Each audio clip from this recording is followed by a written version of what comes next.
Hello everyone, welcome to Genic. मेरा नाम है अनूप तिवारी और आज इस मैकेनिकल एंड सिविल का जो हम लेक्चर्स ले रहे हैं, जिसमें हम 30 डेज 40 मार्क्स टारगेट को जो लेके चल रहे हैं, उसमें जो आज फ्लूइड मैकेनिक्स में जो टॉपिक मैं आप लोगों को पढ़ाने वाला हूं वो फ्लूइड हाइड्रोस्टैटिक्स का लास्ट टॉपिक होगा। ठीक है, और वो जो टॉपिक है हमारा वो है the topic of hydrostatic forces. Hydrostatic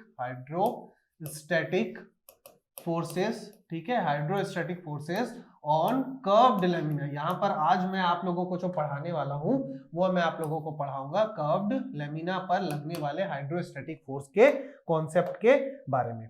okay, सो यहां पर फ्रेंड्स सबसे पहले तो मैं बता देता हूं कि मैं आपको यहां पर पढ़ाने वाला हूं। देखिए फ्रेंड्स, अगर आप लोगों ने मेरे प्रीवियस लेक्चर को नहीं देखा है तो प्लीज मैं आप लोगों को ये जरूर बोलूंगा कि जाओ और उसको वहां पर जाके देखो, क्योंकि जो हाइड्रोस्टैटिक फोर्सेस का जो कॉन्सेप्ट है मैंने वहां पर उसको बहुत अच्छे से डील किया था। वहां पर मैंने क्या पढ़ाया था? वहां पर मैंने concept of hydrostatic forces on the plane lamina के बारे में पढ़ाया था। प्लेन लैमिना मतलब यहां पर अगर मैं लैमिना की बात करता हूं तो लैमिना का मतलब यहां पे सिंपल होता है मेरा कि यहां पर लैमिना का मतलब होता है सरफेसेस। ठीक है, सिंपल जो सरफेस को ही मैं यहां पर किससे डिनोट करता हूं? लैमिना से डिनोट करता हूं। अब जब हम लोगों ने प्लेन सरफेसेस के बारे में वहां पर पढ़ा था तो मैंने आप लोगों को बताया था कि प्लेन सरफेस आपके बहुत टाइप्स के हो सकते हैं। आपके वो रेक्टेंगुलर हो सकते हैं, ट्रायंगुलर हो सकते हैं, सर्कुलर हो सकते हैं, पैराबॉइड हो सकते हैं, ठीक है, आपके ट्रेपेजॉइडल हो सकते हैं, सेमी सर्कुलर हो सकते हैं। तो किसी भी तरह का आपके प्लेन सरफेस को हम वहां पर कंसिडर कर सकते थे। ठीक है, दूसरा चीज क्या था कि फ्लूइड हमारा स्टैटिक कंडीशन में होता था और स्टैटिक कंडीशन में वो जो भी प्लेन लैमिना होता था उसमें हम क्या करते थे? फोर्स को कैलकुलेट करते थे। ठीक है, वहां पर हमने फोर्स के मैग्नीट्यूड को देखा था। उसके बाद हमने क्या किया था? एक एग्जांपल को देखा जिसमें हम लोग ने जो जेड बार की वैल्यू होती है, ठीक है, जेड बार की वैल्यू को फिजिकल सिग्निफिकेंस में हम कैसे समझ सकते हैं उसको हमने डील किया। उसके बाद हमने सेंटर ऑफ प्रेशर की वैल्यू को वहां पर देखा। ठीक है, सेंटर ऑफ प्रेशर को निकालने के बाद वहां पर अलग अलग इंक्लिनेशन एंगल के लिए अलग अलग जो सेंटर ऑफ प्रेशर की जो वैल्यू होती है वो क्या होती है उसको हमने देखा। उसके बाद हमने कन्वर्जन ऑफ हेड के कॉन्सेप्ट को देखा और उसके बाद हमने एक न्यूमेरिकल भी बहुत अच्छा उसमें क्या किया? डिस्कस किया। ठीक है, तो इतनी सारे कॉन्सेप्ट मैंने लगभग 1 घंटे के सेशन में आप लोगों को बताया और ये बहुत अच्छे से अगर आप उसको ढंग से कर लेंगे तो बहुत अच्छे से आप क्या कर सकते हैं? Hydrostatic forces on the plane lamina को आप डील कर सकते हैं। ठीक है, अब जब फ्लूइड मैकेनिक्स के बारे में जब हम बात करते हैं फ्रेंड्स, फ्लूइड मैकेनिक्स के बारे में बात करते हैं तो अगर वहां पर मैं फोर्सेस की बात करता हूं ऑन हाइड्रोस्टैटिक्स, अगर मैं हाइड्रोस्टैटिक्स में फोर्सेस की बात करता हूं तो मैंने कल भी बताया था कि जो स्टैटिक्स में हम क्या करते हैं? 3 जनरली फोर्सेस की यहां पर कैलकुलेशन को करते हैं। एक होता है आपका कॉन्सेप्ट ऑफ हाइड्रोलिक लिफ्ट, एक होता है आपका hydrostatic forces on the plane lamina, और आज जो हम लोग करने वाले हैं वो कॉन्सेप्ट होगा hydrostatic forces on the curve lamina. ठीक है, तो यहां पर अगर मैं डायरेक्टली टू द पॉइंट आप लोगों से बात करूं, ठीक है, तो यहां पर भी हम लोगों के पास क्या होता है? यहां पर जो हमारे पास हाइड्रोस्टैटिक फोर्सेस जो कर्व सरफेसेस होता है फ्रेंड्स, कर्व सरफेसेस में जो हम फोर्स को कैलकुलेट करते हैं फ्रेंड्स, जो हम फोर्स को कैलकुलेट करते हैं, यहां पर हमें जो फोर्स को कैलकुलेट करना पड़ता है due to the force exerted by the fluids on the curve surface, उसको हमको 2 पार्ट्स में करना पड़ता है। ठीक है, यहां पर हमको क्या करना पड़ता है? 2 पार्ट्स में इसको कंसीडर करना पड़ता है। तो यहां पर मैं आप लोगों को बता देता हूं वो क्या क्या होता है। ठीक है, चलिए, तो एक ये और एक इसको मैं यहां पर ड्रॉ कर देता हूं। तो जो हमारा पहला होता है फ्रेंड, जब भी हम लोग hydrostatic forces for curve surfaces को जब हम निकालने की कोशिश करते हैं तो वहां पर हम लोगों को सबसे पहले यहां पर किसको कैलकुलेट करना पड़ता है? सबसे पहले मुझे वहां पर हॉरिजॉन्टल फोर्स को कैलकुलेट करना पड़ता है। ठीक है, हॉरिजॉन्टल फोर्स की जो वैल्यू होती है वो क्या होती है? वो FH, उसको हम किसके डिनोट करते हैं? FH से उसको डिनोट करते हैं। और दूसरा जो हमको फोर्स यहां पर कैलकुलेट करना पड़ता है फ्रेंड्स, वो यहां पर हमें किसकी वैल्यू को कैलकुलेट करना पड़ता है? वर्टिकल फोर्स के कॉन्सेप्ट को, यानी कि FV को हमें यहां पर कैलकुलेट करना पड़ता है। ठीक है, देखिए थोड़ा समझने की कोशिश करिए। अनलाइक आपका जब मैं प्लेन लेमिना यानी कि प्लेन सरफेसेस के जब मैं कॉन्सेप्ट के बारे में आप लोगों को पढ़ा रहा था, तो वहां पर हम एक ही फोर्स को डील करते थे और वहां पर जो मैग्नीट्यूड ऑफ फोर्स होता था वो क्या होता था, रो G Z bar into area, यही मेरा मैग्नीट्यूड होता था। लेकिन फ्रेंड्स जब हम कर्व सरफेसेस की बात करते हैं ना, जब हम कर्व सरफेसेस की बात करते हैं तो कर्व सरफेसेस में क्या होता है ना फ्रेंड्स, हमें सिर्फ एक ही फोर्स नहीं निकालना रहता है, हमें वहां पर दो अलग अलग फोर्सेस की वैल्यू को कैलकुलेट करना पड़ता है। और जब हम उन दोनों फोर्सेस की वैल्यू को कैलकुलेट कर लेते हैं तब हम उसके बाद क्या निकालते हैं, तब हम वहां से क्या निकालते हैं, टोटल फोर्स की वैल्यू को निकालते हैं। ठीक है, अब ये कॉन्सेप्ट बिल्कुल वैसा ही है जैसा कि हम मैकेनिक्स में अगर हम फोर्सेस को पढ़ते हैं, जैसे आपने पढ़ा होगा कि अगर मैं फोर्सेस को लूंगा, अगर किसी फोर्स को हम एक्स डायरेक्शन में रिजॉल्व करते हैं, फिर हम फोर्सेस को वाई डायरेक्शन, जो रिजोल्यूशन ऑफ फोर्सेस की हम बात करते थे, तो अगर रिजोल्यूशन ऑफ फोर्सेस में हम क्या करते थे, सबसे पहले फोर्सेस को एक्स एक्सिस में करते थे, यानी कि हॉरिजॉन्टल एक्सिस में उसको रिजॉल्व करते थे। उसके बाद हम क्या करते थे, फोर्सेस को वर्टिकल एक्सिस में यानी कि वाई एक्सिस में रिजॉल्व करते थे। उसके बाद क्या करते थे, उसका रिजल्टेंट निकालते थे। तो बिल्कुल वैसा ही कुछ कॉन्सेप्ट आपका यहां पर लग रहा है। यहां पर क्या है, यहां पर हम टोटल फोर्स को निकालते हैं जिसकी वैल्यू क्या होती है, it will be the under root of F H square plus F E square, यानी कि हॉरिजॉन्टल फोर्स का स्क्वायर प्लस वर्टिकल फोर्स का स्क्वायर। तो यहां पर क्लियर कट बात यह है कि भाई अगर मैं हाइड्रोस्टैटिक फोर्सेस कर्व सेक्शंस के लिए निकालना चाहूं, ठीक है, प्लेन सेक्शन के लिए नहीं, कर्व सेक्शन के लिए निकालना चाहूं, तो मेरे को वहां पे हॉरिजॉन्टल फोर्स यानी एफएच कैलकुलेट करना पड़ेगा और वहां पर मुझे वर्टिकल फोर्स यानी कि एफवी को कैलकुलेट करना पड़ेगा। ठीक है, एक बार ये दोनों वैल्यू को मैंने कैलकुलेट कर लिया, उसके बाद ही मैं क्या कर सकता हूं, वहां पर जो उस पर टोटल फोर्स है वो मैं कैलकुलेट कर सकता हूं। ठीक है, जो प्लेन सरफेसेस में हम टोटल फोर्सेस को कैलकुलेट करते थे वो क्या होता था, मतलब वो सिर्फ एक ही फोर्स होता था, जो रो G Z bar into area था, वही मेरा क्या था, टोटल फोर्स लगता था। ठीक है, अब यहां पर हम लोग आते हैं एक एक करके कि भाई जो इंडिविजुअल फोर्सेस हम कह रहे हैं वो है क्या। तो सबसे पहला कॉन्सेप्ट आपका होता है ये जो आपका हॉरिजॉन्टल फोर्स। ठीक है, इसको मैं पूरा लिख देता हूं, ये जो होता है आपका हॉरिजॉन्टल फोर्स, जिसको हम किससे डिनोट करते हैं, एफएच से डिनोट करते हैं। ठीक है, इसको हम किससे डिनोट कर रहे हैं, एफएच से डिनोट कर रहे हैं।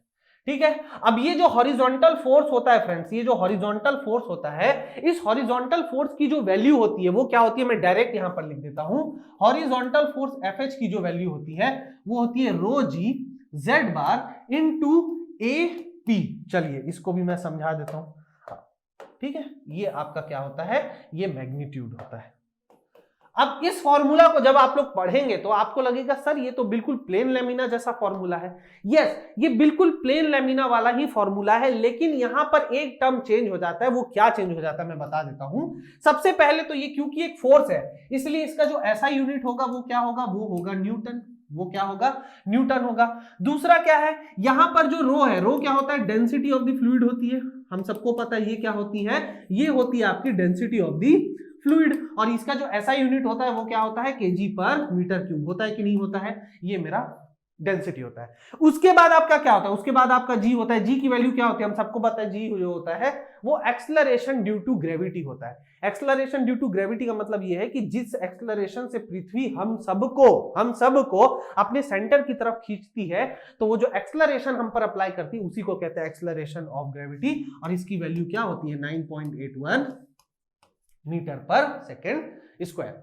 जेड बार की भी वैल्यू मैंने आप लोगों को बताई थी कि जेड बार जो होता है वो क्या होता है, it is the vertical distance of centre of gravity to the free surface of the fluid. ये मैंने आपको प्रीवियस लेक्चर में भी बताया था। ठीक है, अगर आपको इसके कॉन्सेप्ट को नहीं पता है तो प्लीज मैं आप लोग से बोल रहा हूं, जाओ और मेरे प्रीवियस लेक्चर को देखो, बहुत फायदा होगा। और 1 घंटे का सेशन है, स्पीड बढ़ा देना। वैसे भी मैं बहुत तेज बोलता हूं, तो बिना स्पीड बढ़ाया, चाहो तो स्पीड बढ़ा के उसको चेक कर लेना, उसको देख लेना। ठीक है, इसके बाद जो इंपॉर्टेंट चीज आता है हमारा फ्रेंड्स, इसके बाद जो इंपॉर्टेंट चीज आता है वही होता है हमारा ये जो पार्ट है, ये जो एपी मैंने लिखा है, ये एपी का मतलब ही होता है, ये एपी क्या होता है फ्रेंड्स, ये होता है एरिया ऑफ प्रोजेक्शन। ठीक है, area of projection in vertical direction. अब यार ये एक नया टर्म क्या आ गया, अब हम लोग इतना सारा कॉन्सेप्ट पढ़ रहे थे, ठीक है, अब सर ने यहां पर एक फॉर्मूला लिखा, आपको लगेगा कि सर ने यहां पर एक फॉर्मूला लिख दिया और इस फॉर्मूला को लिखने के बाद एक नया टर्म सर ने एपी जोड़ दिया। ठीक है, देखिए फ्रेंड्स, समझिए हॉरिजॉन्टल फोर्स के बारे में मैं थोड़ा सा आपको यहां पर समझाना चाहता हूं। मान लीजिए कि मेरे पास एक कंटेनर है, मान लीजिए कि मेरे पास एक कंटेनर है, ओके, मेरे पास एक कंटेनर है, ठीक है, मेरे पास एक कंटेनर है, ठीक है, और ये कंटेनर के पास एक ऐसा कुछ आपका क्या है, कुछ इस टाइप से आपका एक कर्व सेक्शन है। अब इस कंटेनर पे क्या है, मान लेता हूं इस कंटेनर में कुछ फ्लूइड है। अब इस कंटेनर में, क्योंकि यहां पर आप देख सकते हैं, यहां पर क्योंकि एक कर्व सेक्शन है, ये कर्व सेक्शन है, इसलिए अगर मैं यहां पर हॉरिजॉन्टल फोर्स निकालना चाहता हूं, अगर मैं आपसे पूछता हूं कि भाई ये कर्व जो AB कर्व है, इस कर्व AB के लिए अगर आप हॉरिजॉन्टल फोर्स की वैल्यू को निकालना चाहते हैं तो आप इसको कैसे करेंगे? तो आप क्या करेंगे, देखिए यहां पर आपने मान लीजिए कि फ्लूइड जो भी, मान लीजिए कि ये ऑयल है जिसकी स्पेसिफिक ग्रेविटी है 0.8, तो इसकी डेंसिटी क्या हो जाएगी 800 kg पर मीटर क्यूब, ठीक है।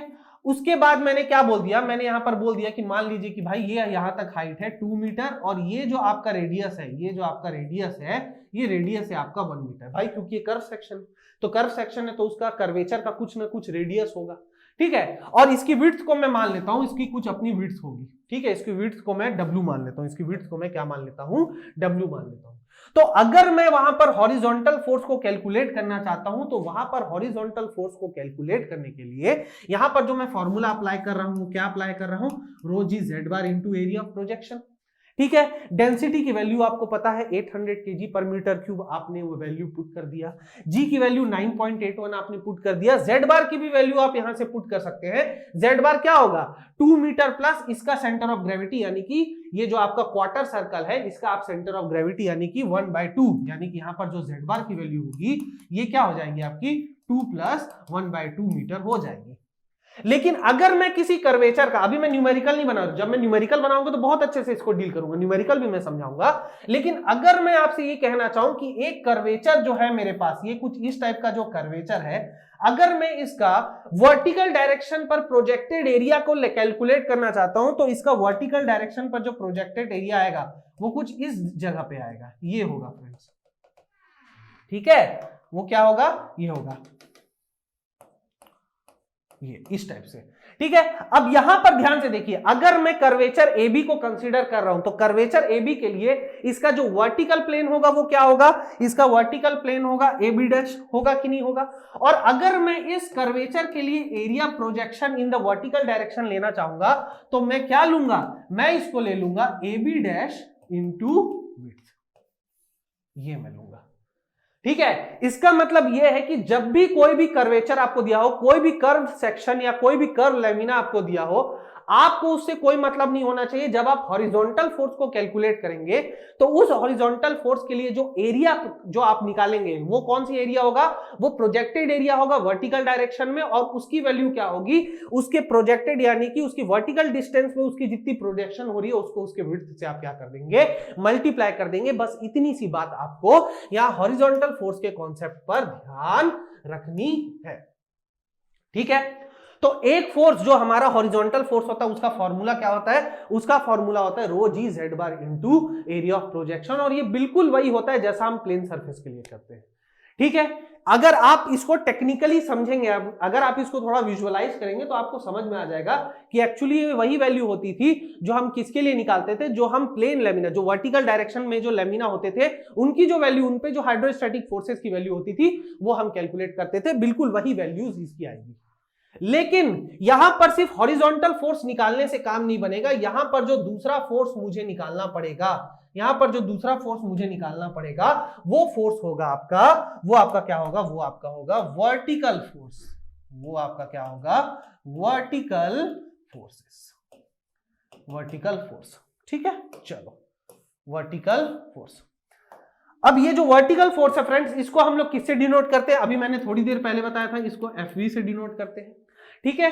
और वर्टिकल फोर्स की एक्चुअली में वैल्यू क्या होती है, अगर मैं इसको डिफाइन करना चाहूं, ये वर्टिकल फोर्स एक्चुअली में है क्या, ठीक है, ये वर्टिकल फोर्स क्या है, तो मैं अगर इसको थोड़ा डिफाइन करना चाहूं तो मैं यहां लिख सकता हूं it is the wait of the fluid. बहुत ध्यान से समझिएगा, it is the wait of the fluid, it is the wait of the fluid which is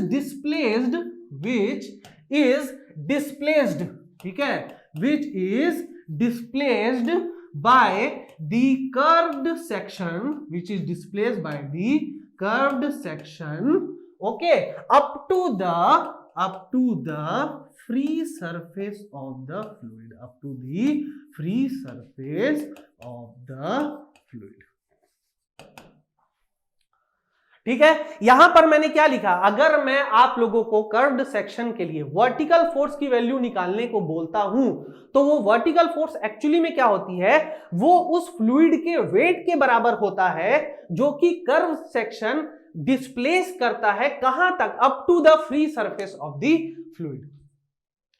अब यार यहां पर दो चीजें समझनी पड़ेंगी, दो चीजें मुझे यहां पर समझनी पड़ेंगी कि भाई वेट ऑफ द फ्लूइड मतलब ये इसका मैग्नीट्यूड हो जाएगा, और डिस्प्लेस, यहां पर जो displace the curve section up to the, ये जो फ्री सरफेस की मैं बात कर रहा हूं, ये दो चीजों को जब तक आप नहीं समझेंगे तब तक आप क्या है, आप समझ नहीं पाएंगे कि उस फॉर्मूला को हम अप्लाई कैसे करें।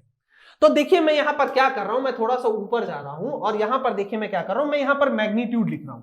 अभी मैंने बोला कि जो वर्टिकल फोर्स होता है वो बराबर किससे होता है, ये वेट ऑफ द फ्लूइड के बराबर होता है। ठीक है, जब मैं आपको बेसिक प्रॉपर्टीज ऑफ फ्लूइड बता रहा था तो वहां पर मैंने आपको बताया था कि जो वेट ऑफ द फ्लूइड होता है, वेट ऑफ द फ्लूइड होता है वो क्या होता है, वो होता है mass into acceleration due to gravity. ठीक है, और मास क्या होता है, मास होता है आपका डेंसिटी इंटू वॉल्यूम। तो आप इसको यहां पर पुट कर देंगे तो ये क्या आ जाएगा, वर्टिकल फोर्स की जो वैल्यू आ जाएगी या फिर जो आप मैग्नीट्यूड है वो क्या आ जाएगा, वो आ जाएगा रो इंटू जी इंटू वी। चलो वेरी गुड, अच्छी बात है, ये तो बहुत अच्छी बात है। लेकिन क्या सिर्फ ये फॉर्मूला बताने से मेरा काम हो जाएगा, क्या सिर्फ ये फॉर्मूला समझाने से मेरा काम हो जाएगा? नहीं होगा फ्रेंड्स, क्योंकि अगर मैं सिर्फ इतनी सी बात कह दूंगा तो आप इसको समझ नहीं पाएंगे, आप इसे विजुअलाइज नहीं कर पाएंगे। तो आपको क्या, यहां पर मैं एक डायग्राम बनाता हूं फ्रेंड्स, ये फॉर्मूला आपको तो पता चल गया। देखिए हॉरिजॉन्टल फोर्स का फॉर्मूला क्या है, rho G Z bar into area of the projection. ठीक है, वर्टिकल फोर्स की वैल्यू है rho into G into V, जहां पर मैं आपको बता देता हूं, यहां पर जो रो है, रो क्या है आपका, डेंसिटी ऑफ द फ्लूइड, ये आपका डेंसिटी ऑफ फ्लूइड। ठीक है, वही फ्लूइड जिस फ्लूइड में आपका लैमिनार सबमर्ज्ड कंडीशन पे। दूसरा क्या है जी, ये क्या होगा 9.81 मीटर पर सेकेंड स्क्वायर। उसके बाद आपका वी है, और यही वी क्या है, volume of the fluid, volume of fluid displaced by the displaced by the curved lamina या कर्व्ड सेक्शन। ठीक है, तो यहां पर हमने ये जो फॉर्मूला लिखा है, इस फॉर्मूला का ये क्या हो गया, ये इसका ये हो गया कि भाई जो जो टर्म्स हमने यूज किए उसका मतलब। ठीक है, एक्चुअली में वर्टिकल फोर्स क्या होता है, वर्टिकल फोर्स वो वेट ऑफ द फ्लूइड होता है जो कि कर्व सेक्शन डिस्प्लेस करता है up to the free surface of the fluid. अब यार इसका मतलब क्या हुआ, थोड़ा सा क्या हम इसको विजुअलाइज कर सकते हैं, क्या इसको हम डायग्राम में समझ सकते हैं? बिल्कुल समझ सकते हैं फ्रेंड्स। देखिए मैं क्या कर रहा हूं, यहां पर मैं यहां पर एक कंटेनर जैसा बना देता हूं, फिर से मैं यहां पर एक कंटेनर जैसा बना देता हूं। ठीक है, ये मैंने कंटेनर जैसा बना दिया, इसको थोड़ा सा दूर कर देता हूं मैं, इस टाइप से कुछ। ठीक है, अब यहां पर मैं क्या करता हूं, मैं यहां पर एक कर्व सेक्शन ले लेता हूं। मैं मान लेता हूं कि यहां पे एक कर्व सेक्शन है और एक कर्व सेक्शन का नाम है AB। मान लीजिए कि एक कर्व सेक्शन है। ठीक है, यहां पर फ्लूइड है कुछ, यहां पर कुछ फ्लूइड है, ये फ्लूइड है, और ये फ्लूइड में क्या है फ्रेंड्स, ये जो है इसका ये इसको मैं बना देता हूं अच्छे से, ये इसका कैसा है, ये इसका फ्री सरफेस है। ठीक है, ये जो है ये क्या है आपका, ये free surface of the fluid है। फ्री सरफेस का मतलब क्या है, it is open to the atmosphere. अब अगर मैं कहना चाहता हूं कि मैं यहां पर वर्टिकल फोर्स की वैल्यू को कैलकुलेट करना चाहता हूं फॉर AB, अगर मैं यहां पर इसकी वैल्यू को कैलकुलेट करना चाहता हूं तो मैं यहां पर तो बोल दूंगा कि सर ये तो आप फॉर्मूला बता दिए हैं रो GV, लेकिन यहां पर मैं मान लेता हूं कि इसका कुछ लेंथ होगा, इसका कुछ रेडियस होगा, मान लीजिए कि इसका रेडियस है कुछ R। ठीक है, और इसकी विड्थ जो है ये क्या है, विड्थ है इसकी W। तो अगर मैं यहां पर ये देखना चाहता हूं कि भाई कितना वॉल्यूम ये जो कर्व सेक्शन है ये डिस्प्लेस कर रहा है up to the free surface, तो मैं क्या करूंगा फ्रेंड्स, मैं यहां पर थोड़ा ध्यान से देखिएगा, अगर मैं यहां पर v की वैल्यू निकालना चाहता हूं, अगर मैं यहां पर v की वैल्यू निकालना चाहता हूं, ठीक है, अगर मैं ये v की वैल्यू निकालना चाहता हूं, तो यहां पर जो v होगा ये क्या होगा फ्रेंड्स, ये जो आपका पोर्शन है, इसी को मैं यहां से बना देता हूं, ये जो आपका है ये फ्री सरफेस हुआ। अब ये जो आपका पूरा रीजन है, ये पूरा रीजन है, ये पूरा रीजन वो फ्लूइड का रीजन है जो ये कर्व सेक्शन क्या कर रहा है, डिस्प्लेस कर रहा है, कहां तक, फ्री सरफेस तक। कहां तक कर रहा है, फ्री सरफेस तक। ठीक है, तो जो ये कर्व सेक्शन इस फ्री सरफेस तक, जो ये वॉल्यूम, आप यहां का वॉल्यूम निकाल सकते हैं। आप क्या करेंगे, इसका पूरा एरिया निकाल देंगे और एरिया को इससे किससे मल्टीप्लाई कर देंगे, विड्थ से मल्टीप्लाई कर देंगे। मतलब अगर मैं इस फॉर्मूला को यहां लिखना चाहूं तो यहां पर कोई भी डेंसिटी, मान लीजिए ये डेंसिटी है, यहां पर डेंसिटी ऑफ द फ्लूइड, तो ये क्या हो जाएगा, रो एफ इंटू जी, जो कि 9.81 है, into area of the section, यहां पर ए बी है, इसको मैं लिख देता हूं सी, यहां पर इसको मैं लिख देता हूं डी, तो ये क्या हो जाएगा, area of region, area of region A B C D into width. और ये जो एरिया इंटू विड्थ होता है, यही तो क्या होता है मेरा, यही तो मेरा वॉल्यूम होता है। और यही जो मेरा वॉल्यूम होता है, ये कौन सा वॉल्यूम है, ये वो वॉल्यूम है जो ये कर्व सेक्शन क्या कर रहा है, डिस्प्लेस कर रहा है उस फ्लूइड को up to the free surface. तो इस तरह से हम क्या करते हैं, जो वर्टिकल फोर्स की वैल्यू को कैलकुलेट करते हैं। तो एक बार मेरा ये वर्टिकल फोर्स की भी वैल्यू कैलकुलेट हो गई, एक बार मेरे हॉरिजॉन्टल फोर्स की भी वैल्यू कैलकुलेट हो गई, तो उसके बाद जो टोटल फोर्स लगता है किसी भी कर्व सेक्शन पर, जो किसकी वजह से लग रहा है, जो आपके फ्लूइड की वजह से लग रहा है, तो वही जो मेरा टोटल फोर्स कहलाता है, वही जो मैं कैलकुलेट करता हूं फाइनली, वो क्या होता है, F H square plus F V square के क्या होता है, बराबर होता है।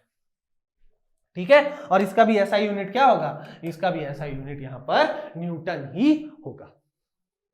ओके, चलिए, अब अगर आपको ये चीज समझ में आ गया तो मेरा एक सवाल है आप लोगों से, थोड़ा सा सवाल को मेरा समझिएगा और कमेंट सेक्शन में आंसर करने की कोशिश करिएगा। ठीक है, ओके, तो यहां पर मैं क्या कर रहा हूं, मैं यहां पर एक सेक्शन बना रहा हूं, मैं यहां पर एक कंटेनर बना रहा हूं, I am again making a container. ठीक है, मैं यहां पर फिर से कंटेनर बना रहा हूं।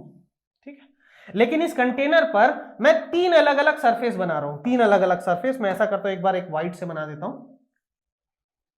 सॉरी ऐसा नहीं होगा, ये ऐसे होगा, ए। दूसरा मैं ऐसे कर देता हूं, येलो से बना देता हूं, ये होगा सेकेंड, और एक मैं इस कलर से बना देता हूं, कुछ ऐसे।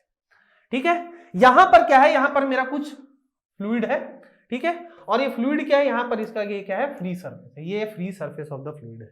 ठीक है, यहां पर क्या है, फ्लूइड है, यहां पर मेरा कोई भी फ्लूइड है, कोई भी फ्लूइड आप कंसीडर कर सकते हैं, कोई भी फ्लूइड आप क्या कर सकते हैं, कंसीडर कर सकते हैं। ठीक है, अब यहां पर मैंने जो नाम दिया है, ये 3 अलग अलग सेक्शन है, सेक्शन 1, सेक्शन 2, सेक्शन नंबर 3। मतलब व्हाइट वाले को मैं 1 ले रहा हूं, येलो वाले को मैं सेकंड ले रहा हूं, और जो ये जो भी कलर है, ठीक है, थर्ड वाले, ये जो थर्ड सेक्शन को मैं यहां पर कंसीडर कर रहा हूं। वैसे कलर कौन सा है, कमेंट सेक्शन में लिख के बता दो यार, समझ नहीं आ रहा मेरे को। ऑरेंज समझ लेते, हो सकता है ऑरेंज कलर है ये। ठीक है, तो यहां पर अगर मैं आप लोगों से पूछूं कि यहां पर अगर मैं आप लोगों से पूछना चाहता हूं कि भाई जो हॉरिजॉन्टल फोर्स की वैल्यू है, जो हॉरिजॉन्टल फोर्स की वैल्यू है वो इन तीनों में से क्या होगी, मतलब किसमें सबसे ज्यादा होगी। अगर मैं यहां से पूछना चाहूं कि इन 3 कर्व सेक्शन के लिए, देखिए एक आपका कर्व सेक्शन है, आउटवर्ड कर्व है, एक आपका इनवर्ड कर्व है, और ये आपका इंक्लाइंड है। जो सेक्शन 2 है वो इंक्लाइंड है आपका।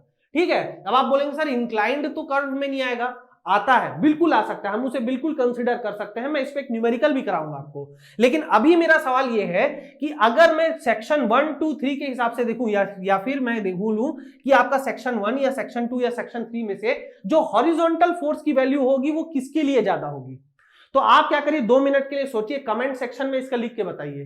तो एक्चुअली यहां पर जो आंसर ये होगा कि हॉरिजॉन्टल फोर्स फॉर जो 1 होगा, और जो हॉरिजॉन्टल फोर्स फॉर 2 और जो हॉरिजॉन्टल फोर्स फॉर 3 है, इनमें से सबसे ज्यादा जो वैल्यू होगी वो दोनों की क्या होगी, वो तीनों चीजें क्या होंगी, आपस में बराबर होंगी।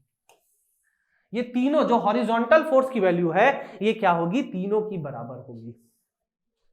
अब आप बोलेंगे सर ये कैसे पॉसिबल हो गया।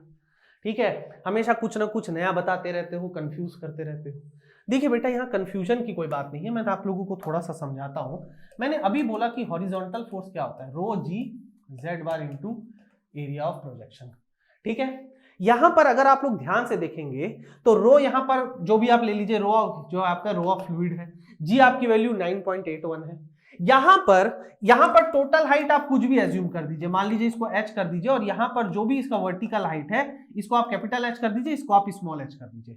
तो z बार की जो वैल्यू होगी वो वर्टिकल डायरेक्शन में तो तीनों केसेस के लिए सेम होगी। अगर आप ध्यान से देखेंगे तो z बार की वैल्यू चाहे आप 1 के लिए कैलकुलेट करें, चाहे आप 2 के लिए कैलकुलेट करें, चाहे आप 3 के लिए कैलकुलेट करें, तीनों केसेस के लिए आपकी वैल्यू क्या होगी, h प्लस h/2 के बराबर ही होगी तीनों केसेस के लिए। ठीक है, क्योंकि जो z बार हम जो कैलकुलेट करते हैं वो किसके लिए करते हैं, वर्टिकल डायरेक्शन के लिए ही कैलकुलेट करते हैं। लेकिन अगर मैं एरिया ऑफ प्रोजेक्शन की बात करूं, तो एरिया ऑफ प्रोजेक्शन क्या होगा, एरिया ऑफ प्रोजेक्शन होगा, चाहे मैं ये इंक्लाइंड सरफेस लूं, चाहे मैं ये कर्व सरफेस लूं, उन सबका area of projection vertical direction में आएगा, और उसको मैं किससे मल्टीप्लाई करूंगा, विड्थ से मल्टीप्लाई करूंगा। तो area of projection for curve surface 1 ये इस 2, और ये area of projection for curve surface 3 के बराबर हो जाएगा। तो अगर यहां पर z बार की भी वैल्यू कांस्टेंट है तीनों कर्वेचर्स के लिए, और जो आपका एरिया ऑफ प्रोजेक्शन भी तीनों कर्वेचर के लिए सेम है, जो कि वर्टिकल प्रोजेक्शन इनटू विड्थ के बराबर होगा, तो यहां पर जो हॉरिजॉन्टल फोर्सेस की वैल्यू आएगी वो इन तीनों केसेस के लिए क्या आ जाएगी, बराबर आ जाएगी। ठीक है, चलिए फिर से इसी क्वेश्चन में आता हूं फ्रेंड्स, और फिर से मैं इसी क्वेश्चन को आप लोगों को पूछता हूं कि मेरे पास ये कर्वेचर था, मेरे पास कुछ ऐसा था, ठीक है, यहां पर एक इस टाइप से हमने बनाया था, एक हमारा क्या था, एक हमारा इंक्लाइन था, और एक हमारा क्या था फ्रेंड्स, एक हमारा कुछ इस टाइप से था। ठीक है, 1 2 3 सेम वही कंडीशन है, थोड़ा सा डायग्राम चेंज हो गया है, बट यहां पर मैं ये पूछना चाह रहा हूं कि अगर यही सवाल मैं वर्टिकल फोर्स के लिए पूछना चाहूं, अगर सेम क्वेश्चन में वर्टिकल फोर्स के लिए पूछना चाहूं कि भाई वर्टिकल फोर्स सबसे ज्यादा किसके लिए होगा, तब यहां पर तीनों के लिए वर्टिकल फोर्स बराबर हो ऐसा नहीं होगा, क्योंकि अगर आप ध्यान से देखोगे तो यहां पर आपको ये चेक करना पड़ेगा कि कौन सा कर्व या फिर कौन सा जो आपका कर्व लेमिना है वो ज्यादा अमाउंट ऑफ फ्लूइड को फ्री सरफेस तक क्या कर रहा है, डिस्प्लेस कर रहा है, ये आपको चेक करना पड़ेगा। और यहां से आप देख सकते हैं कि अगर आप वॉल्यूम कैलकुलेट करेंगे तो जो ये आपका 1 का जो है, जो कर्व सेक्शन जो आपका 1 है वो ज्यादा फ्लूइड को डिस्प्लेस करेगा। तो अगर मैं वर्टिकल फोर्सेस की बात करूं तो vertical force for curvature 1 will be greater than vertical force for curvature 2 will be greater than vertical force for curvature 3। ये इसका क्या होगा, कॉन्सेप्ट होगा। This is a very important concept, ये आपको समझना जरूरी है।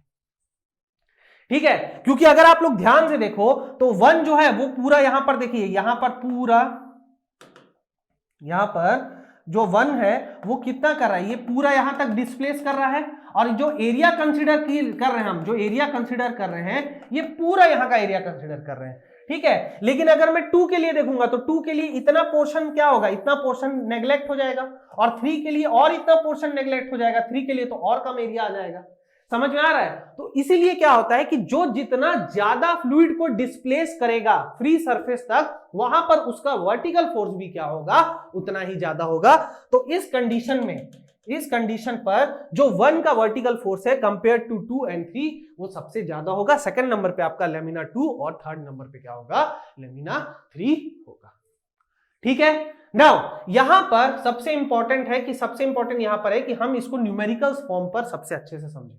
ठीक है, ये सबसे अच्छे से आपको समझ में तभी आएगा जब मैं क्या करूंगा, न्यूमेरिकल्स आप लोगों को लूंगा। तो चलिए यहां पर मैं क्या करता हूं, एक न्यूमेरिकल आप लोगों के सामने बनाता हूं।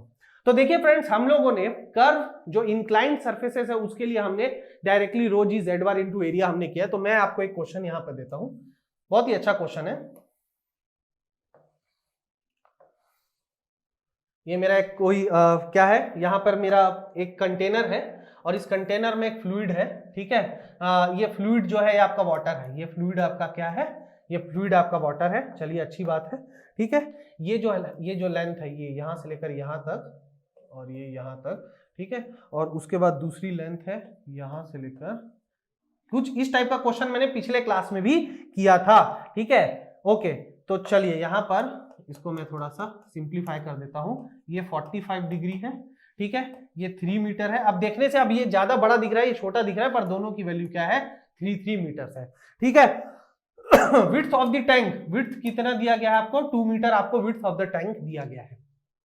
ठीक है, अब यहां पर क्या हो रहा है फ्रेंड्स, यहां पर मैं आपसे बोलूं कि भाई अगर आप, ये एक सेक्शन ए है, एक लेमिना ए है और ये लेमिना बी है, मतलब लेमिना ए बी है यहाँ पे। अब अगर मैं आप लोगों से बोलूं कि यहां पर अगर आप फोर्स को कैलकुलेट करके दिखाइए, मुझे आप हाइड्रोस्टैटिक फोर्स को निकाल के दिखाइए फॉर लेमिना ए बी। मैं क्या चाह रहा हूं, मेरा सवाल है calculate the hydrostatic force for lamina A B. अगर मैं आपसे ये सवाल कर रहा हूं कि भाई जो लेमिना ए बी है उसके लिए आप क्या करें, उसके लिए आप मुझे हाइड्रोस्टैटिक फोर्स की वैल्यू को कैलकुलेट करके बताएं। तो आप तो बोलेंगे सर ये तो पिछला हमने जो फॉर्मूला पढ़ा था वो उससे हम डायरेक्टली कैलकुलेट कर सकते हैं। ठीक है, चलो थोड़ा सा मैं इसको छोटा कर देता हूं। ठीक है, यहां पर हमने जो फॉर्मूला पढ़ा था पिछले क्लास में वो क्या पढ़ा था, रो G Z bar into area, ये हमने पढ़ा था। ठीक है, तो यहां पर रो क्या है, यहाँ पे वाटर है, यहाँ पर फ्लूइड क्या है, वाटर है। तो चलिए यहां पर लिख देंगे रो क्या हो जाएगा 1000 kg पर मीटर क्यूब। जी की वैल्यू क्या हो जाएगी 9.81 मीटर पर सेकंड स्क्वायर। जेड बार की वैल्यू कैलकुलेट कर लेते हैं, जेड बार क्या होगा 3 मीटर प्लस 3/2। यहां पर जो इसकी जो सेंट्रॉइड की जो वैल्यू होगी वो वर्टिकल डिस्टेंस पे ही तो हाफ में होगी ना, तो यहां पर जो जेड की वैल्यू होगी जेड बार की वो क्या होगी 3 प्लस 3/2 मीटर इनटू जो एरिया होगा आपका, एरिया क्या होगा लेंथ ऑफ ए बी, यानी कि ए बी इंटू यहां पर क्या होगा विड्थ होगा। ठीक है, अब अगर मैं ए बी को कैलकुलेट करना चाहता हूं तो ए बी आपका कैसा बन रहा है, आपका कुछ इस टाइप से बन रहा है, इस टाइप से आपका ए बी बन रहा है। ठीक है, ये आपका क्या है, ये ए बी है, तो ये आपका ए, ये है आपका बी, ये है आपका 45 डिग्री। ठीक है, ये आपका है 3 मीटर और आपको ये ए बी की लेंथ चाहिए, तो मैं यहां पे लिख सकता हूं साइन 45 डिग्री। ठीक है, साइन थीटा का कॉन्सेप्ट, साइन थीटा क्या होता है, साइन थीटा का वैल्यू होता है परपेंडिकुलर अपॉन हाइपोटेन्यूज। तो परपेंडिकुलर क्या है यहाँ पे 3 डिवाइडेड बाय ये क्या है ए बी की वैल्यू मुझे कैलकुलेट करनी है। तो ए बी की वैल्यू क्या आ गई, ए बी आ गई 3/sin 45 डिग्री। ठीक है, अब मुझे इतना कैलकुलेट करने की जरूरत नहीं है, वो क्या है ना कि जब आप न्यूमेरिकल्स बनाते जाएंगे ना तो तुरंत आप लोग इसको यहां पर लिख सकते हैं। ठीक है, तो यहां पर ए बी की वैल्यू लिख दी और विड्थ की वैल्यू तो 2 दिया हुआ है क्वेश्चन में, तो यहां पर जो हाइड्रोस्टैटिक फोर्स है, ठीक है, हाइड्रोस्टैटिक फोर्स की वैल्यू क्या हो जाएगी रो जी इंटू जेड बार, यानी कि आ जाएगा 4.5 मीटर आपका आ रहा है, इंटू एरिया क्या आ जाएगा 3/sin 45 डिग्री इंटू आपका आ जाएगा 2 मीटर। तो इसको जब आप सॉल्व करेंगे एफ जो टोटल, यहां पर आप जो टोटल एफ टोटल निकालते हैं डायरेक्टली जो उस फॉर्मूला से जो प्रीवियस लेक्चर में हमने पढ़ा था उसको मैं बता देता हूं, वो आपकी वैल्यू आती है 374.58, ये क्या आ रहा है किलो न्यूटन आएगा। चलो अच्छी बात है। लेकिन फ्रेंड्स एक्चुअली में है क्या, मैं आप लोगों को थोड़ा यहां पे समझाता हूं। मेरा मकसद यहां पर टोटल फोर्स निकालना नहीं था, ये तो हमने प्रीवियस लेक्चर में भी पढ़ा था। तो मैं इसको यहां पर क्यों पढ़ाना चाहता हूं, क्योंकि मैं इसे कर्व सेक्शन के कॉन्सेप्ट से भी क्या कर सकता हूं, सॉल्व कर सकता हूं। आप थोड़ा यहां पर ध्यान से देखिएगा, मैं ऐसा करता हूं यहां पर इसको ऊपर ले जाता हूं। ठीक है, यहां पर मैं फिर से क्या करता हूं, उस डायग्राम को बना लेता हूं, ये कुछ ऐसा था इस टाइप से। ठीक है, यहां पर आपका क्या है, यहां पर आपका फ्लूइड है, ठीक है, और ये फ्लूइड में ये आपका सेक्शन ए बी है। ठीक है, ये आपका 3 मीटर है, ये एंगल कितना है, ये एंगल 45 डिग्री है।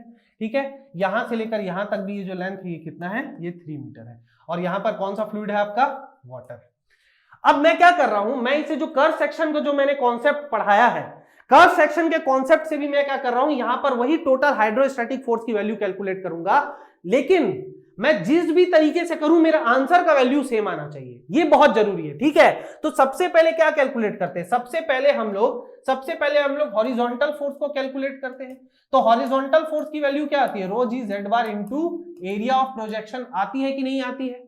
तो यहां पर अगर मैं इस फॉर्मूला को अप्लाई कर रहा हूं तो यहां पर रो की वैल्यू क्या हो जाएगी 1000 kg पर मीटर क्यूब, इनटू जी की वैल्यू क्या हो जाएगी 9.81 मीटर पर सेकंड स्क्वायर, इनटू जेड बार। अब यहां पर जेड बार भी वही रहेगा, जेड बार की कंडीशन यहां चेंज नहीं होगी, वो क्या होगी 3 plus 3/2 metre into area of projection. अब यहां पर ध्यान दीजिए फ्रेंड्स, एरिया ऑफ प्रोजेक्शन को मैं लिखना चाहता हूं तो AB का जो प्रोजेक्शन है वो कैसे पड़ेगा, वो कुछ इस टाइप से पड़ेगा। मतलब यहां पर क्या आ जाएगा, आपका B डैश आ जाएगा।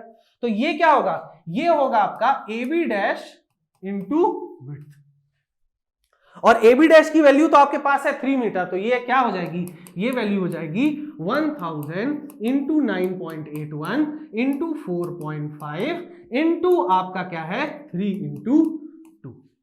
अब इसको मैं कैलकुलेट करता हूं। अब यहां पर देखिए यहां पर अब वैल्यू सेम नहीं आएगी। अगर सेम आ जाएगी तो वर्टिकल फोर्स निकालने का कोई मतलब ही नहीं रहेगा।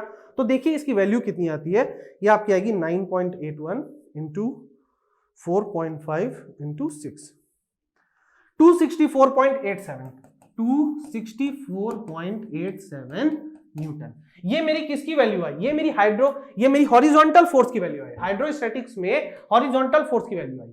मैं कर्व सेक्शन के कॉन्सेप्ट को यूज कर रहा हूं। अब मैं क्या कर रहा हूं, अब मैं यहां पर वर्टिकल फोर्स को कैलकुलेट करता हूं। चलो मैं अब यहां पर वर्टिकल फोर्स को कैलकुलेट करता हूं। तो वर्टिकल फोर्स को अगर मैं कैलकुलेट करना चाहता हूं तो वर्टिकल फोर्स के लिए मेरे पास फॉर्मूला क्या है, rho into G into volume, यही मेरे पास फॉर्मूला है। अब यहां पर देखिए मैं क्या कर रहा हूं, रो की वैल्यू है 1000 इंटू जी की वैल्यू है 9.81 इंटू वॉल्यूम का मैं क्या लिख सकता हूं, एरिया इंटू विड्थ लिख सकता हूं, एरिया इंटू विड्थ, इसको मैं यहां पर लिख सकता हूं। अब यहां पर देखिए, यहां पर ये क्या हो जाएगा 1000 इंटू 9.81 इंटू विड्थ की वैल्यू है 2। विड्थ की वैल्यू कितनी है, यहां पे विड्थ की वैल्यू 2 मीटर है। अब यहां पर मैं क्या कर रहा हूं, यहां पर मैं डिस्प्लेस्ड वॉल्यूम का कॉन्सेप्ट लगाना चाह रहा हूं। अब देखिए ये जो मेरा कर्व्ड सेक्शन है, भले इंक्लाइंड है तो क्या हुआ, मैं इसे कर्व सेक्शन के कॉन्सेप्ट से बनाना चाह रहा हूं। तो ये कितना फ्लूइड अपवर्ड डायरेक्शन में वो कर रहा है, डिस्प्लेस कर रहा है, इतना कर रहा है कि नहीं कर रहा है। मतलब मुझे क्या है, मुझे इस रीजन का क्या निकालना पड़ेगा, मुझे इस रीजन का एरिया कैलकुलेट करना पड़ेगा, इस रीजन का कैलकुलेट करना पड़ेगा एरिया। ठीक है, तो अगर इस रीजन का मैं एरिया को कैलकुलेट करना चाहता हूं तो ये रीजन क्या होगा, मैं दिखा देता हूं आप लोगों को। ये रीजन क्या होगा,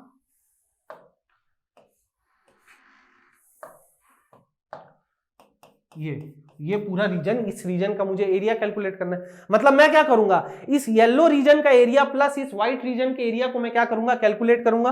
अब इसका मैं नाम दे देता हूं, ये ए बी सी हो जाएगा, ये क्या हो जाएगा डी हो जाएगा, और ये क्या हो जाएगा ई हो जाएगा।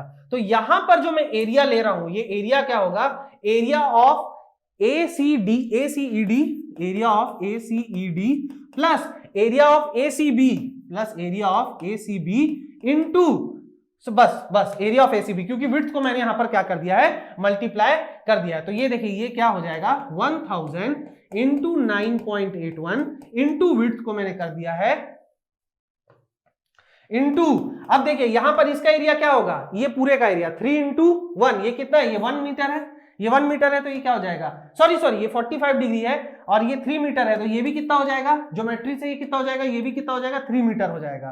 तो ये क्या हो जाएगा 3 इंटू 3 प्लस यहां पर ये जो ट्राइंगल है, ये राइट एंगल ट्राइंगल है, तो ये क्या हो जाएगा half into base into height, ये इसका क्या हो जाएगा, एरिया हो जाएगा। तो अब मैं जब इसको कैलकुलेट करूंगा तो आप भी इसको कैलकुलेट करके देख लीजिए, मैं भी इसको कैलकुलेट कर रहा हूं, इसकी वैल्यू भी सेम आनी चाहिए। थोड़ा ध्यान से सुनिएगा, इसकी वैल्यू भी देखिए कितनी आ रही है, इसको मैं देख रहा हूं 1000 इंटू 9.81, ठीक है, इंटू 2 इंटू 9 प्लस 4.5, तो ये वैल्यू भी आपकी कितनी आ रही है 264.87 किलो न्यूटन आ रही है। तो एक बार जब मैंने यहां पर हॉरिजॉन्टल फोर्स को निकाला तो ये भी उतनी आई, एक बार मैंने वर्टिकल फोर्स को निकाला तो इतनी आई। अब देखिए यहां पर थोड़ा सा समझिए इसको, यहां पर थोड़ा सा मैं इसको एनलार्ज करके दिखा देता हूं। यहां पर दोनों वैल्यूज जो आई है वो सेम आई है, जरूरी नहीं है कि सेम ही आए, अलग अलग आ सकती है, पर यहां पर दोनों वैल्यू क्या आई है, अभी फिलहाल सेम आई है। लेकिन मेरे को उससे मतलब नहीं है, मेरे को किससे मतलब है, मेरे को तो टोटल फोर्स से मतलब है। तो अगर मैं टोटल फोर्स निकालना चाहता हूं, तो ये क्या होगा, हॉरिजॉन्टल फोर्स का स्क्वायर प्लस वर्टिकल फोर्स का स्क्वायर, तो ये कितना आएगा अंडर रूट 264, यही वैल्यू आ रहा था ना 264.87 स्क्वायर प्लस वर्टिकल फोर्स का भी क्या वैल्यू आ रहा था 264.87 स्क्वायर। तो ये जो वैल्यू आपकी आएगी जब आप इसको करेंगे, ठीक है, तो यहां पर आपका आ जाएगा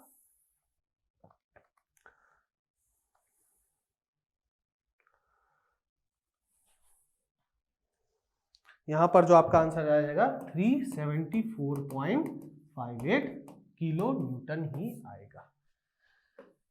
अब इस आंसर को थोड़ा सा ध्यान से देखिए, ये जो आंसर आया है 374.58 किलो न्यूटन, और जो मैंने जो कन्वेंशनल तरीका जो मैंने कल जो लेक्चर में आप लोगों को पढ़ाया था रो G Z bar into area, थोड़ा वहां से भी थोड़ा उसको क्या कर लेते हैं हम लोग, थोड़ा सा यहाँ पे भी चेक कर लेते हैं। देखिए सेम आंसर आ रहा है कि नहीं आ रहा है, सेम आंसर आ रहा है। इसका मतलब क्या हुआ, इसका मतलब ये हुआ कि जो ये कॉन्सेप्ट हम समझ रहे हैं ये बिल्कुल बिल्कुल वैसे ही अप्लाई होगा जैसा कि मैं आप लोगों को सिखा रहा हूं।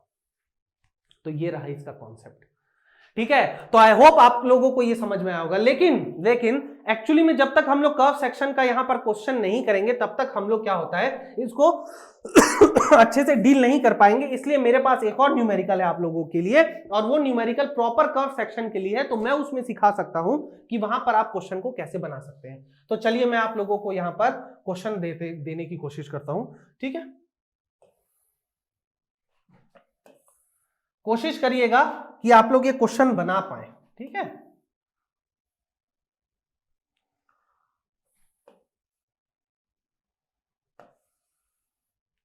ओके चलो,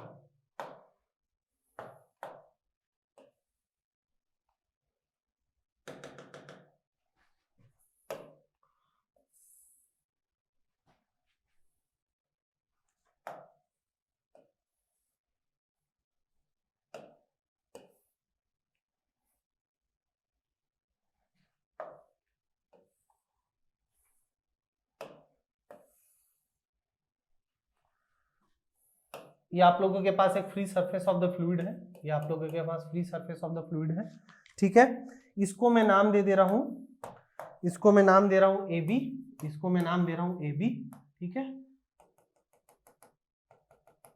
ये रेडियस है 1 मीटर, ठीक है। ये टोटल हाइट जो है ये आपका है 4 मीटर, ठीक है। और यहां से लेकर यहां तक का जो हाइट है वो है आपका 2 मीटर, ठीक है। और ये आपका है सी डी, और यहां पर भी जो रेडियस है इसका ये जो रेडियस है ये है 1 मीटर, ठीक है। ये आपका रेडियस 1 मीटर है। और यहां पर जो फ्लूइड में कंसीडर करके चल रहा हूं, फ्लूइड आपका क्या है, मान लीजिए वाटर ही है, यहां पर मैं फ्लूइड वाटर ही लेके चल रहा हूं।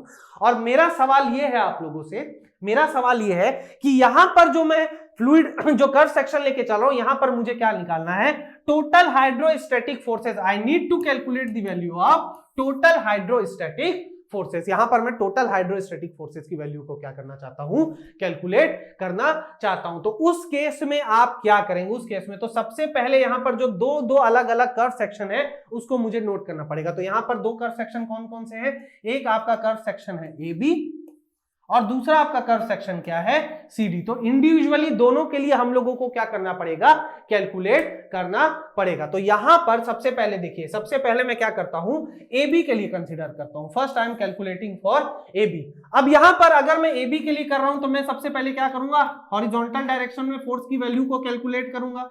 इसकी वैल्यू क्या हो जाएगी, rho G Z bar into area of the projection. ये होगी या नहीं होगी, यही फॉर्मूला है मेरा, यही फॉर्मूला मैं बार बार अप्लाई कर रहा हूं।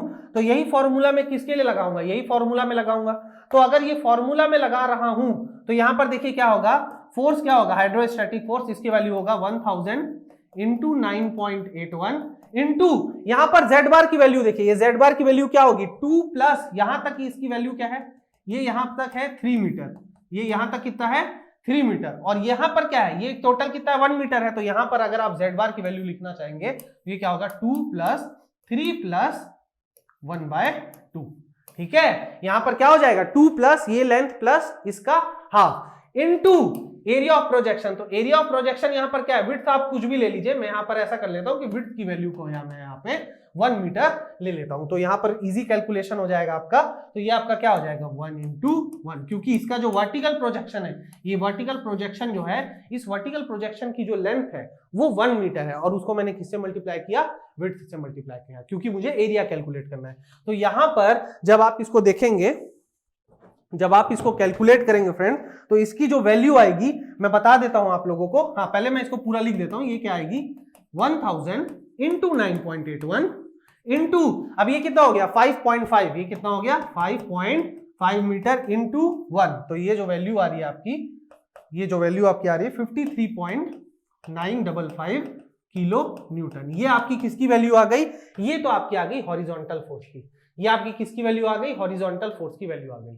ठीक है, अब ये पार्ट तो इजी होता है। हमें एक्चुअली में क्या चाहिए? हमें यहाँ पर हॉरिजॉन्टल फोर्स की वैल्यू चाहिए, सॉरी वर्टिकल फोर्स की वैल्यू चाहिए। और वर्टिकल फोर्स के लिए हमें क्या करना पड़ेगा? इसका प्रोजेक्शन लेना पड़ेगा free surface of the fluid तक। और हम लोग को किसका एरिया कंसीडर करना पड़ेगा? ये वाला एरिया अपन को कंसीडर करना पड़ेगा। ठीक है,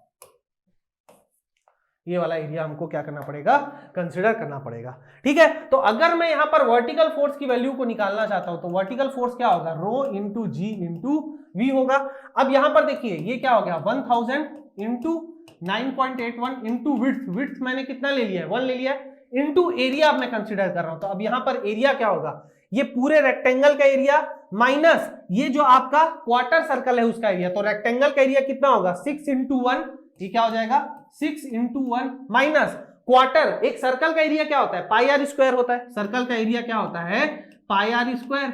लेकिन ये क्वार्टर सर्कल है तो इसको हम लोग किससे डिवाइड कर देंगे? 4 से, क्योंकि quarter circle is 1/4 of the full circle. तो यहां पर जो मेरे वर्टिकल फोर्स की जो वैल्यू आएगी, इसको मैं डायरेक्टली लिख देता हूं, आप लोग चेक कर लेंगे, 51.15 किलो न्यूटन आएगी। ठीक है, तो एक बार आपके पास हॉरिजॉन्टल फोर्स की भी वैल्यू आ गई, एक बार आपके पास वर्टिकल फोर्स की भी वैल्यू आ गई, तो मैं यहां पर क्या कर लेता हूं? मैं यहां पर टोटल फोर्स की वैल्यू कैलकुलेट कर लेता हूं। तो टोटल फोर्स क्या हो जाएगा? अंडर रूट आपकी हॉरिजॉन्टल फोर्स का स्क्वायर प्लस आपका वर्टिकल फोर्स का स्क्वायर। तो ये जो वैल्यू आपकी आ जाएगी, ये वैल्यू आपकी कितनी आ जाएगी? 53.955 स्क्वायर प्लस 51.15 का स्क्वायर। तो ये जो टोटल आपकी वैल्यू आ जाएगी, ये आपकी आ जाएगी 74.34 किलो न्यूटन। ये आपकी किसकी वैल्यू आ गई? टोटल फोर्स की वैल्यू आ गई। ठीक है, ये आपका हुआ आंसर। ठीक उसी तरह से अगर मैं इस डायग्राम को मैं फिर से ड्रॉ कर लेता हूं। ठीक है, यहां पर ध्यान से देखेंगे, यहां पर, ठीक है,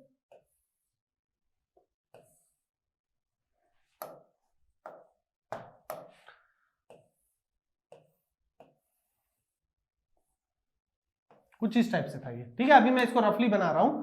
ओके, तो यहां पर क्या था मेरा? यहां पर free surface of the fluid था, और यहां पर मेरा क्या था? यहां पर सीडी था मेरा।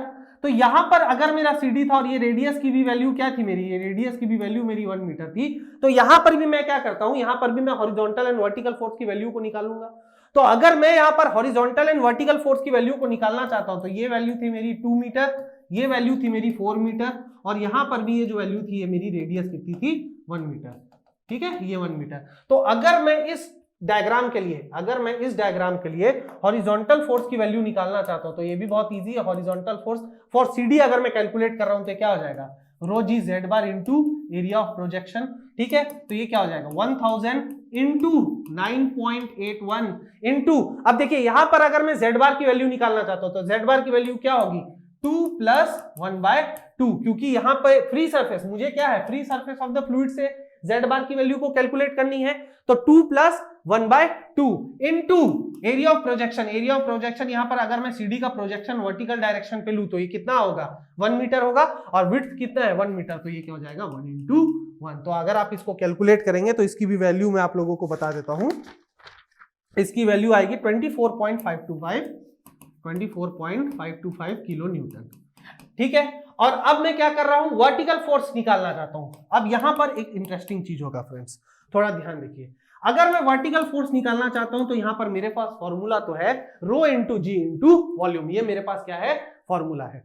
लेकिन जब मैं यहां पर इसके फ्री सरफेस तक, अगर मैं इसके फ्री सरफेस की बात कर रहा हूं, तो अगर मैं यहां पर फ्री सरफेस का इसका प्रोजेक्शन लेना चाहता हूं, अगर मैं फ्री सरफेस का यहां पर प्रोजेक्शन लेना चाहता हूं, तो फ्री सरफेस का प्रोजेक्शन मेरा कैसे आएगा? बहुत ध्यान से देखिएगा फ्रेंड्स, इसका फ्री सरफेस का प्रोजेक्शन कुछ ऐसे आएगा, और एरिया क्या होगा? ये वाला एरिया होगा, ये एरिया होगा, क्योंकि फ्री सरफेस आपका कहां तक आ रहा है, ये आपका फ्री सरफेस है, तो यहां तक इस एरिया यानी कि इसके वॉल्यूम को मुझे क्या करना पड़ेगा, कंसीडर करना पड़ेगा। तो ये यहां पर इंटरेस्टिंग था, यहां पर जो यही सबसे इंपॉर्टेंट था, इसलिए मैंने इस डायग्राम को लिया। तो यहां पर रो की वैल्यू क्या है, रो की वैल्यू आपकी 1000 इंटू 9.81 इंटू यहां पर वॉल्यूम के लिए मैं लिख सकता हूं विड्थ, विड्थ यानी कि 1 मीटर, इंटू जो एरिया कंसीडर कर रहा हूं मैं, एरिया में क्या कंसीडर कर रहा हूं, CD, इसको मैं लिख सकता हूं EF, ठीक है। तो ये क्या हो जाएगा, रेक्टेंगल, ये जो रेक्टेंगुलर एरिया है, ये rectangular area plus quarter circle, ठीक है। तो ये क्या हो जाएगा, ये हो जाएगा 2 इंटू 1 प्लस π/4 इंटू 1 का स्क्वायर, ठीक है। तो ये मेरा किसका वैल्यू आ जाएगा, ये मेरा वर्टिकल फोर्स का वैल्यू आ जाएगा, और ये कितना आ जाएगा, ये आ जाएगा 27.32 किलो न्यूटन। तो एक बार मेरे पास वर्टिकल फोर्स की वैल्यू निकल गई, एक बार मेरे पास हॉरिजॉन्टल फोर्स की वैल्यू निकल गई, तो मैं डायरेक्टली क्या कर सकता हूं, टोटल फोर्स की वैल्यू निकाल दूंगा। तो यहां पर जो टोटल फोर्स की वैल्यू आएगी, आप लोग उसको चेक कर लीजिएगा, टोटल फोर्स की जो वैल्यू आएगी आप लोगों के पास 36.70 किलो न्यूटन आएगी, ठीक है।